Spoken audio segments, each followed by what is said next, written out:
Hello, I am Zoe, and I'm back here today with more normal things, because last time I did something a wee bit different, but we're back here today with a speed paint. And you know, we're gonna be drawing some of my OCs, because my OCs tend to live in my head rent-free, because that's just how my brain works. Some of these belong to a source of media, and others are just characters that I made up for the fun of it. You know, normal things that everybody does. One of them even has content around them, something I really should get back to writing. It's been a minute since the last update, but that's fine. I can work on it when I have the motivation and the free time. Basically, when there isn't anything I need to be doing or drawing or want to draw. Or have to be at work. I do have to show up at work. So without further ado, let's jump into talking about my OCs. First up, we're going to a setting that I continuously return to, probably because it's my favorite book series, so for those of you who haven't been around for a while, this is a He Who Fights with Monsters OC. Both fortunately and unfortunately, I have done this before when I was making cringe self-insert OCs, so I mixed it with another medium that I absolutely adore, and that's murder drones. Who could have guessed I'm doing a He Who Fights with Monsters x Murder Drones OC? I'm not predictable at all. Thankfully, that doesn't matter because I now get to lore dump about her. I suppose we can start with her name, and that is Tangle Medi. You may think that's a bit of an odd name considering the naming conventions of worker drones in Outpost 3, because Tangle isn't actually a name, it's just like a word. That's because Tangle's mother is a huge nerd, especially for human media from the 21st century. So obviously, she named her child after Tangle the Lemur from Sonic the Hedgehog IDW comics. Definitely not because I love the comic series and think Tangle is fantastic.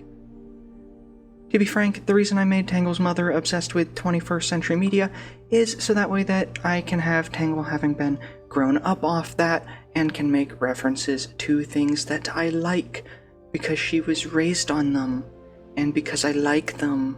I said that twice, but you know what? That doesn't matter. Her last name comes from her mother as well. Medi is short for medic, and that's because Tangle's mom works at the drone hospital in Outpost 3.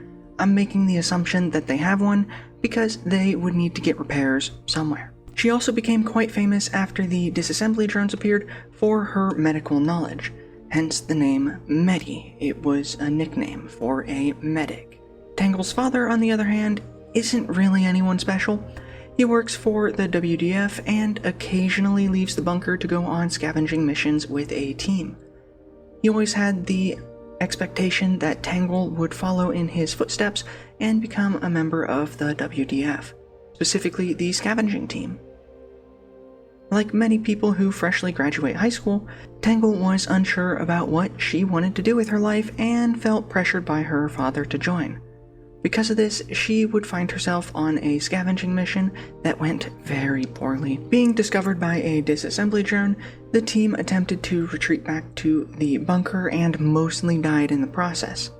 When Tangle found herself reaching the exterior of Door 1 before making eye contact with a drone who was then, actively closing the doors. I don't know if I worded that in a way that made sense. She got to the bunker, and then the person in her team that also survived decided to close the door instead of waiting. That's what I'm trying to get at. After the shock of being abandoned settled in, she collapsed in despair. Fortunately for her, she would get caught in a summoning attempt that went very awry and pulled her into Palimustis instead of whatever creature they were trying to summon. And she also didn't get eaten by a disassembly drone. So, you know, a pretty big win. I did make a little short comic detailing this that I did post on my Bluesky, which I guess is kind of probably popping up on screen for you to see, though probably not clearly read. She would find herself in an area known as the Delta in the Greenstone region. After overcoming several challenges due to local wildlife and her own newly developed mental issues, she would run across a team of adventurers who would help her find her footing in this strange new world. Throughout this process, Tangle would acquire the Dark, Technology, and Void essences, creating the Singularity Confluence essence. Her powers are mostly based on stealth and big hits, making her an assassination specialist, but she also has plenty of abilities that allow her to hold her own in a fair fight. Not that she'll walk into those very often. Eventually, she will join the Adventure Society and slay monsters, hunt restricted essence users, explore astral spaces, fight cultists, and assassinate dangerous crime bosses. Some of these will be tied to events in the story from the books, like the expedition into the Delta astral space and the Reaper trials. Others will be standalone adventures that really have nothing to do with anything other than me thinking about something that would be fun. Whatever she's doing, she's a fun character for me to think about and sometimes draw. I really should make more comic strips about her for some of the shenanigans that she does. It'd be fun for me to do. When living within Outpost 3, Tangle was quiet and didn't really take initiative in her own life. She just kinda went with the flow. After her hectic arrival to another world, Tangle decided to change herself. She would no longer be a wallflower. An outgoing social butterfly would never be in the cards of who she is, but she did decide to be someone worth noticing. After all, the only worker drone on a planet would stand out regardless of what she did. Tangle Medi would no longer be a pawn of fate, and nor would she be abandoned by whatever group she found herself with. She would make sure of that. The group she would eventually join after getting a bunch of solo adventuring experience is the team of Iron Rankers who found her. That would consist of the Geller twins, Leandros and Anastasia, or Leo and Anne for short, as well as a Leonid named Terrence, or Terry for short. Leo is an archer with the Bow, Swift, Adept, and Master essences. Anne is a spellcaster with the Magic, Rune, Trap, and Karmic essences, and Terry is a frontline fighter with the Earth, Might, Barrier, and Fortress essences. Tangle's main job is to cover the team's blind spots with her high mobility and work as the team's scout. When not doing these things, she hits the enemy from behind and retreats into the shadows using her stealth powers. Each essence has 5 powers attached to it after using an awakening stone to, well, awaken it. That makes for a total of 20 powers. I do have them all written down for Tangle, but I'm not going to share them here because that is me reading a lot of rules, which doesn't really sound interesting. The other 3 are just more concepts in my mind at the moment, and perhaps I will make lists of them and put them on my Ko-fi or something for anybody who is interested. As for the drawing itself, I wanted Tangle in the Delta fighting some kind of flying monster. I based the flying creature design on the cover for Book 12 of He Who Fights with Monsters, although I don't know if that creature actually exists in the Greenstone region. I mean, who cares, it's all made up anyways. I knew I wanted the two to be flying among the trees, with a very bright light in the far background, while the rest of the Delta is fairly shadowy in the foreground. The characters themselves would be fairly dark to contrast the bright light in the background. Just, to help make sure that they pop. Aside from that, I think that this is it for Tangle Medi. I'll have to make sure to do some more 4-panel comics or something about her mischief and other cool bits of art with her in it and her team. They are fun to draw. The second drawing for today is from a web novel that I've been working on lately, the first Exo-Colonists. You can find it on Tapaz, and there will be a link in the description. I say working on it lately, but it's been a while since I've updated it.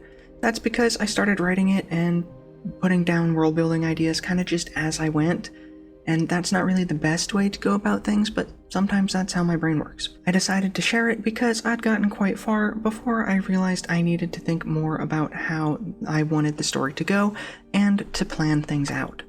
So that's what I've been working on while there haven't been any updates going on. Hopefully there will be one soon after this video goes up, and I will try and add a chapter monthly. We'll see how that goes. My ADHD sometimes lets me succeed at things, and other times it forces me to fail. As for the original characters in this piece, we have Joyce, our protagonist. She is a security drone. She works security for the Star's Embrace, a colony ship that was repaired after the world ended and then landed on Robigus, a world filled with fungal life forms and new ecosystems unlike the Earth wastelands or previous environments. Unfortunately for Joyce, a disaster occurred a year after the ship landed, leaving her girlfriend dead, so she is very sad. Not to mention that her superiors reassigned her to provide security for the survey crews who explore the new biomes around the colony. This is where she meets her new partner, Amalgam, a drone who has been cobbled together with various models of drone parts. While Joyce is a no-nonsense, follows orders type, Amalgam is quite the opposite, all nonsense and hates being told what to do. I can't wait to stick the two of them into very gay situations together. Sometimes Yuri is just two angsty robots. I really do need to finish that basic outline. The colony ship used was originally a luxury space cruise ship that was in the process of being repurposed before nuclear war broke out. So I had the thing dominating the background of this piece. Aside from that, I put in some brownish orange grass, mush trees, and several other forms of fungi. On the hills, Joyce sits on the right. Clinging to her is a hologram of Cassandra, her dead girlfriend, who Joyce definitely doesn't make an AI for, that definitely won't cause problems later. Smiles. The one on the left is Amalgam, riding a Unisaur. This is because she has a minor obsession with taming wildlife and, wanting to really just ride one. She is also quite curious about the world she finds herself in and wants to learn as much as she can. Though, by learn, I do mean discover as much as she can. She doesn't really want to sit in a classroom and be told about it. Overall, I had a fun time drawing this, and I love writing about these two little guys. So, perhaps I should get to that soon. Come on, Zoe, you know you want to. Can I peer pressure myself into writing? Not sure how that would work without peers to do the peer pressuring, but I guess I can try. What's gonna stop me? My lack of ability to focus on things? ADHD got hands. And also, I would like to minorly apologize. I don't really have a whole lot to say about this. Not because there isn't a lot to say, but because that would stray into, spoilers for the thing that I'm working on.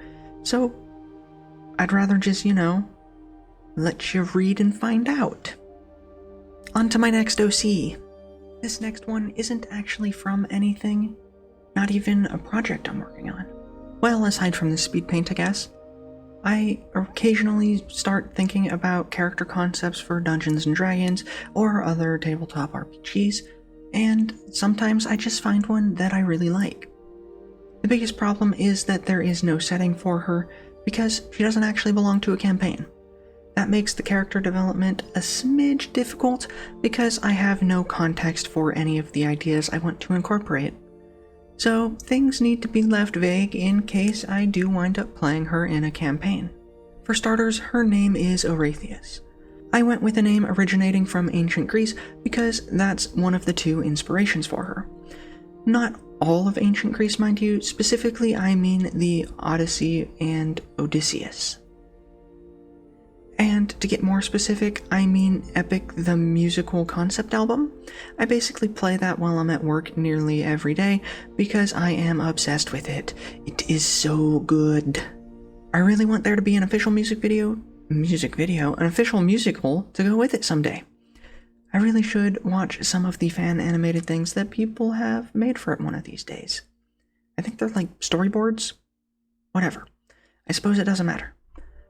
That's because the bit that I'm stealing is that she has a wife and she misses her a lot, and it has taken her a very long time to get home from an expedition she went on. Also, her wife is an important noble. Not like a queen like Penelope, more of like a mid-ranked noble. To give the DM some world-building tools and to use a noble house as plot devices without standing at the top of the nation. Unless they choose to take things in that direction, so it's really up to them. The other source of inspiration is the relationship of Eternal Sugar Cookie and Hollyberry Cookie from Cookie Run Kingdom. My thought for this is that Orathius went with a team of adventurers into the Feywild. I'm not sure whether this was intentional or not yet, but things did go poorly. The team she was with wound up dying somehow before Orathius wandered into a garden of an Archfey. Archfey Cotty has an obsession with creating a paradise for all of the creatures who enter and live in her gardens. A place they will never want to leave, not that they could in the first place. Orathius never gave up and never gave in to the Archfey's temptations, always trying to leave to return home. Cotty, on the other hand, kept trying to replace the love Orathius felt for her wife with herself. That's right, we're doing a toxic Yuri for this character's story. This went on for a few years before Cotty decided to strike a bargain with Orathius. A bet, even. Cotty would grant Orathius with magical powers so that she could remain by her side along her journey. Cotty is convinced that the outside world is horrendous, and Orathius will eventually come to agree and want to return to the garden, where Cotty will gracefully guide her back. Orathius just wants to return home. There's also an interesting fact about the Feywild. Time doesn't necessarily pass at the same rate as in the mortal realms, and an Archfey could potentially manipulate that. So what could have been years for Orathius could have been decades, centuries, or even minutes to the rest of the world. Orathius doesn't know this, and I'll leave it up to the DM if Cotty influenced this in any way, and the amount of time that has passed in the mortal realms in general. As for the drawing itself, I wanted Orathius to be running away from Cotty, yet Cotty is still there, gleefully watching Orathius doing exactly as she expects, like a puppet on strings. So that's literally what I did when drawing. I left the background kind of plain because, again, I have no idea where this would actually be taking place. I did eventually go back in and add some mountains to the background because it did just feel a little bit too plain. It just adds a little bit more detail without taking away anything from the piece. I also made Orathius' clothing look more dirty than what I originally had it. I went through the effort of making them look tattered, but didn't really do anything to make her look like a homeless vagabond, so I went back in and mucked them up a bit. That's all I got for the Toxic Yuri today. Wait, it's all Yuri? Always has been. Anyways, let's move on. And strangely enough, I don't mean the outro of the video. I usually only do 3 drawings, but today you get a special 4th because this little fella popped into my head. And I'm sure you'll never guess why. It's because I was reading Sonic comics. That's right, this is the 4th drawing, brought to you by Sonic the Hedgehog. So, the original idea for this character was dropped off at the station from ADHD Line, truly the best way to create a character. I was reading through the Queen Sleweeb Inc. arc, and my wife, Serge, made me have a thought. What the fuck even is a Tenric? So while I was getting a flat tire repaired, I searched up Tenric facts on YouTube and watched a few videos. Now I have a new favorite animal, by the way. These little fellas are like a hedgehog, but aren't actually related to a hedgehog. It's like how non-crab things have evolved into crabs. Apparently the ouch mouse is one of nature's superior forms. Getting back on track, my favorite species of Tenric is the lowland streaked Tenric. That's because they are black and yellow like a bee and can rub their quills together to make cricket noises. It's above human hearing level, but it's still cool. And they're also just a cute little guy. With this, Blair the Tenric was born. She is a pugilist who uses the vibrations of her quills to give her punches and kicks extra ouch, like producing a force of sound to break things apart. I used the art around the sound Hashira from Demon Slayer for inspiration for the sound blade things. I do think this would be a bit loud considering the force behind it, despite the real-life Tenric lore. That's fine, she's not a quiet individual. And by that I do mean she is a yapper who isn't afraid to voice her thoughts and opinions, regardless if they are relevant to the situation or not. I figured that she fought in the Eggman War, It happened before the start of the IDW collection and continued into the Restoration after the Resistance was disbanded. She probably spends most of her time looking for badniks to beat up, but has no problem helping with whatever else needs done. Probably just physical labor things because she isn't the smartest. Not that she's dumb, she just isn't an engineer or scientist. She'd rather work on her martial arts than read a book. For the drawing itself, I put Blair in a martial arts pose I found on Pinterest as reference and surrounded her with some badniks. Fighting is, after all, what she does best. And, of course, she can spin dash. I just grabbed 3 different designs of badniks and used them to flame Blair, who is busy looking cool and determined.